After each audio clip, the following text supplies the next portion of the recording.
التونسي قلبه كبير، وفي هالظرف الصعيب اللي نعيشوا فيه لازمنا نكونوا متضامنين، ومواطنين المقيمين بالخارج كيما عودونا كانوا ديما مع تونس واقفين. برشا هبات تجينا من الخارج ممنوحة من عند جمعيات، منظمات، أفراد ومؤسسات ومد تضامن كبير، وبرشا استفسارات زادة وتساؤلات من مواطنين في الخارج. كيفاش نعمل؟ كيفاش نجم نبعث هبة لبلادي؟ لوزارة الصحة ولا للاتحاد التونسي للتضامن الاجتماعي؟ لشكون نتوجه؟ وشنية الإجراءات اللازمة؟ سهل برشا مهما تكون نوعية الهبة متاعك: تجهيزات طبية، شبه طبية، مستلزمات وقائية، سيارات إسعاف وغيرها. تنجم تتصل مباشرة بالإطارات الاجتماعية لديوان التونسيين بالخارج المتواجدين في البعثات الدبلوماسية والقنصلية ودار التونسي اللي يوجهوك ويسهلوا عليك المهمة.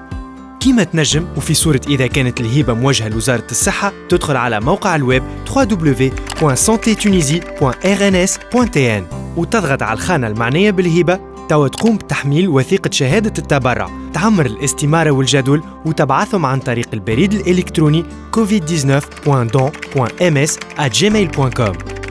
وتنجم زادة تتصل باللجنة المختصة بالهبات في وزارة الصحة للاستفسار عن أي معلومة تخص الهبة متاعك. وكان الهبة ذات صبغة اجتماعية وموجهة للاتحاد التونسي للتضامن الاجتماعي UTSS، في الحالة هذه تبعث لهم ملف على utss@planet.tn فيه بيانات الجهة المتبرعة. إذا كان المتبرع شخص طبيعي نسخة من جواز السفر مع الكارت سيجور، وإذا كان جمعية أو منظمة ترسل القانون الأساسي متاعها مع شهادة هبة لفائدة الاتحاد التونسي للتضامن الاجتماعي. يتم تحميلها من الموقع الإلكتروني www.utss.org.tn.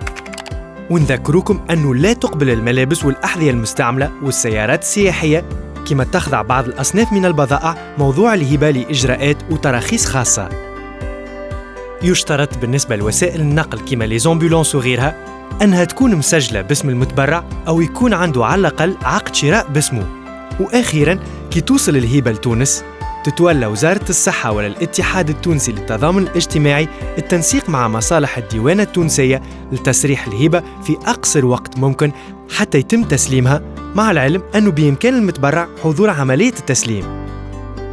وهكا في كل وقت وليه تنجم تعاون بلادك باللي تقدر عليه.